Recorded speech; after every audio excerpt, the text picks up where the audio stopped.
Today, buying a motorcycle or coffee is as weightless as scanning a QR code or tapping your phone. The transaction happens instantly across digital networks. But for most of human history, moving value required physically dragging heavy goods across miles of rough terrain. In the earliest economies, like those of the Indus Valley civilization, if a farmer needed a wooden fence built around his crops, he had to find a carpenter willing to build it in direct exchange for grain. This is the barter system, trading one physical item directly for another without any intermediary. This system hits a massive mathematical bottleneck known as the double coincidence of wants. If that farmer needs a fence, but the carpenter wants fish instead of grain, the trade completely fails. Both parties must desire exactly what the other has at the exact same time. Even if you found a perfect match, you still faced strict physical limits. A fisherman in a coastal village couldn't easily trade his catch with a farmer 100 miles inland. By the time he made the journey, the fish would spoil, taking all its trading value with it. To build larger societies, humans had to break out of these isolated local loops. They needed a standardized tool that everyone would accept, regardless of what they personally wanted to consume, a universal medium of exchange. The earliest solution was commodity money.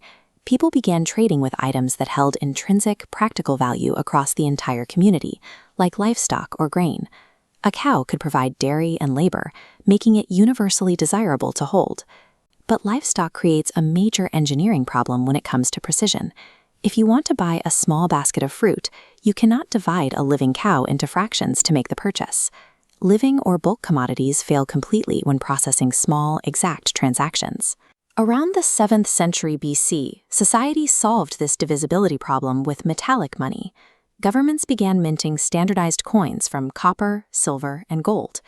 A merchant could easily hand over 2 small silver coins for a sack of flour, knowing the metal itself held internal value that wouldn't rot away over time. As economies grew, the metal became its own trap.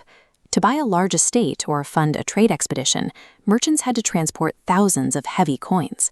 And because the supply of gold and silver in the ground is strictly limited, a growing population often found itself without enough physical metal to keep the economy moving. The sheer physical limitations of carrying and mining metal forced a structural shift. Societies realized they could abstract the concept of value entirely, separating the actual wealth from the object used to trade it. This abstraction led to the gold standard. Governments issued lightweight paper currency, where every printed bill acted as a physical proxy for a set amount of precious metal. A $10 note meant you owned $10 worth of actual gold, stored safely in a central vault. The system broke down violently during severe economic contractions. During the Great Depression, panicked crowds rushed the banks to exchange their paper for actual gold, emptying the vaults. Because the money supply was rigidly tied to a finite rock, governments could not print more currency to inject life back into the freezing economy. To survive the Depression and finance the massive logistical costs of the Second World War, nations severed the tie to gold, creating fiat currency. Central banks cranked out paper bills that had no backing in physical assets, allowing them to expand the money supply exactly when the economy needed it. This flexibility introduced a severe new vulnerability. Because the central bank can print money at will, printing too much too fast outpaces the actual goods available in the economy. This triggers hyperinflation, destroying the currency's purchasing power entirely. A modern banknote is just a piece of paper that costs a few cents to manufacture. Its face value only exists because the government guarantees it, and the public believes them. Money's value shifted from physical scarcity directly to institutional trust. In the latter half of the 20th century, the Third Industrial Revolution brought advanced telecommunications and computing. As global communication networks connected continents, businesses needed a way to execute instant international trades. Moving physical cash across oceans simply couldn't keep up with the speed of data. The solution was electronic money. Instead of handing over paper bills, fiat currency was converted into digital database entries. Financial institutions began identifying wealth not by the objects in your pocket, but by your verified account data. With the physical friction of cash removed, the volume and velocity of global trade accelerated massively. Millions of transactions could now bounce across bustling trading floors and international borders in mere fractions of a second.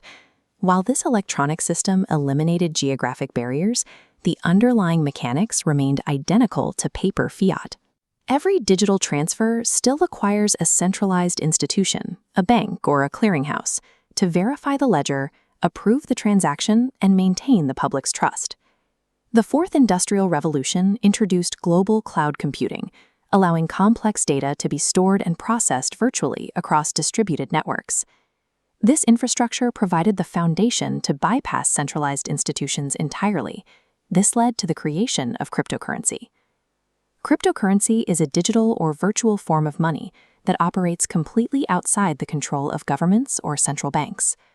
Instead of relying on a human institution to verify who has what, it relies on an automated network. It achieves this through cryptography. Cryptography uses complex mathematical codes to protect information, so only the intended parties can read and process it.